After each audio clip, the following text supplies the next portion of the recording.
बिस्मिल्लाहिर्रहमानिर्रहीम। अस्सलाम वालेकुम। मैं आपका होस्ट राजा मोहम्मद शुएब आपको आपके social channel sociological research and analysis में खुशामदीद कहता हूँ। हमारा चैनल एक पब्लिक सोशोलॉजिकल चैनल है। पब्लिक सोशियोलॉजी को आप आसान अल्फाज में ऐसे समझ सकते हैं जैसे आप मुख्तलिफ न्यूज़ चैनल्स हैं, उनकी आप न्यूज़ सुनते हैं, वो डिफरेंट न्यूज़ आपके सामने लेके आते हैं। कोई सर्वेज होंगे, कोई किसी जगह कत्ल हुआ होगा, कोई आपके सामने मौसम की खबरें आ रही होंगी, कभी आपके सामने इकोनॉमी की खबरें आ रही होंगी, कभी आपके सामने स्टॉक एक्सचेंज की खबरें आ रही होंगी। मगर पब्लिक सोशियोलॉजी एक ऐसी डोमेन है जो आपके सामने रिसर्च बेस्ड चीज़ें और ऑथेंटिक चीज़ें शेयर करेगा। जैसे कि आज एक खबर चल रही थी, एवरग्रीन एक शिप है जो स्वीज कैनाल में फंस गया है, जो कि 10% ऑफ द ग्लोबल ट्रेड का राउट है। पब्लिक सोशियोलॉजी एक ऐसी डोमेन है जो जर्नलिज्म से ज़्यादा डिफरेंट है। जर्नलिज्म में वो खबरें शेयर करते हैं, जैसे मैंने पहले अर्ज़ किया, कुछ सर्वे शेयर कर देते हैं।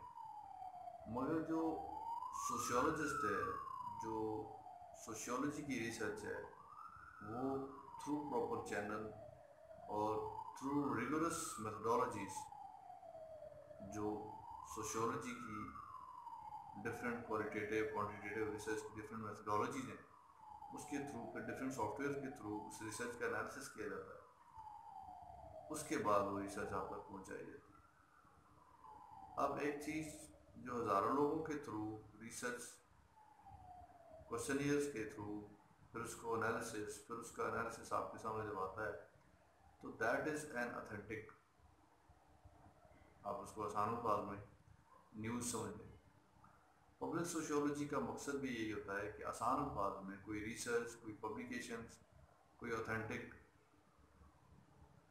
तहकीक आम लोगों तक पहुंचाई जाए, ताकि उनको ऑथेंटिक चीज़ों का, सोशल इश्यूज़ का पता चले, ना कि हम सिर्फ पॉलिटिकल पार्टीज़ की खबरें पढ़ रहे हों और उनकी बातों को हम अपनी लाइफ का ऐसा समझ रहे हों और उनकी जो ज़ाती मफाद हैं उसकी बेस पे एक दूसरे को हम क्रिटिसाइज़ कर रहे हों। हालांकि पीडीएम की शक्ल में मुख्तलिफ पार्टी एक साथ भी आई हैं और मैं रूलिंग पार्टी के साथ हूँ या नहीं हूँ ये एक अलग बात है, मगर अपने फ़ायदे के लिए वो सब एक साथ हो गए। मगर वहाँ पे आवाम का बेनिफिट कहाँ पे है, अब ये तो किसी को समझ नहीं आ रही। पहले सब पार्टीज़ के लोग डिफरेंट जगहों पे एक दूसरे के साथ लड़ रहे थे। फिर जब पीडीएम बनी है तो उन्होंने हमें नहीं पूछा, आवाम को नहीं पूछा कि हम एक साथ हो जाएं या ना हो जाएं। तो यही चीज़ है कि हमें चाहिए कि हम एक दूसरे को मारने पे और कत्ल गारत पे उतर आते हैं। जैसे कि अभी इलेक्शंस में हुआ था सियालकोट में, जो पीटीआई के और इन लोगों के दरम्यान जो झगड़ा हुआ था, तो ये आप देखें कि ये लोग जेंडर जो है ना, जेंडर रोल एक पार्टी का निभा रहे होते हैं। पीएमएलएन के लोग, रूलिंग पार्टी के लोग, पीपीपी के लोग, ये जेंडर रोल को निभा रहे हैं। पीपीपी वाले लोग उनका रोल निभा रहे हैं जो किरदार उनकी पार्टी ने उनको दे दिया है। इसी तरह से बाकी पार्टीज़ के लोग भी एक किरदार को निभा रहे हैं। अब वो किरदार क्या है? पीएमएलएन वाले शेर हैं और पीटीआई वाले सारे टाइगर्स हैं और पीपीपी वाले सारे जियाले हैं और इसी तरह से बाकी पार्टीज। अब ये शेर, जियाले और टाइगर और टाइगर्स का एक रोल लीडरशिप ने इनको दे दिया है। اب during the campaigns, during the political campaigns جو ہوتی ہیں، جو آپ کے پولیٹیکل آپ کے جو ڈیموز ہوتے ہیں، جتنے بھی آپ کے جلسے ہوتے ہیں، اس میں یوتھ پرٹیکولرلی ٹارگٹ کی جاتی ہے، اور 65% اراؤنڈ آپ کی یوتھ ہے۔ اس یوتھ کو ڈفرینٹ جینڈر رولز دے دیے گئے ہیں۔ وہ کون سے رول ہیں؟ جیسے میں نے پہلے عرض کیا ہے، اب اللہ نے ہمیں اشرف المخلوقات بنا کے بھیجا ہے۔ اللہ نے کہا ہے تم اشرف المخلوقات ہو اور تم انسان ہو، مگر پارٹیز نے ہمیں کردار دے دیا ہے، نہیں بھائی تم شیر ہو، تم ٹائیگر ہو۔ تو یہ رول سے ہمیں باہر آنا پڑے گا۔ تو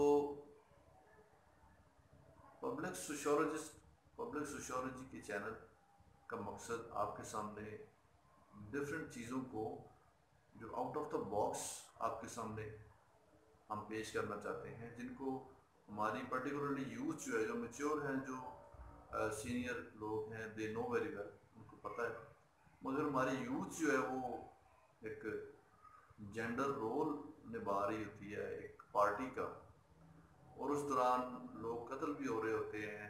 اس پارٹی کے لوگوں کو کوئی افیکٹ نہیں ہوتا۔ جب کوئی قتل ہوتا ہے تو اس کی ماں کو، اس کے والد کو، اس کی فیملی کو، اس کے بچوں کو اثر پڑتا ہے۔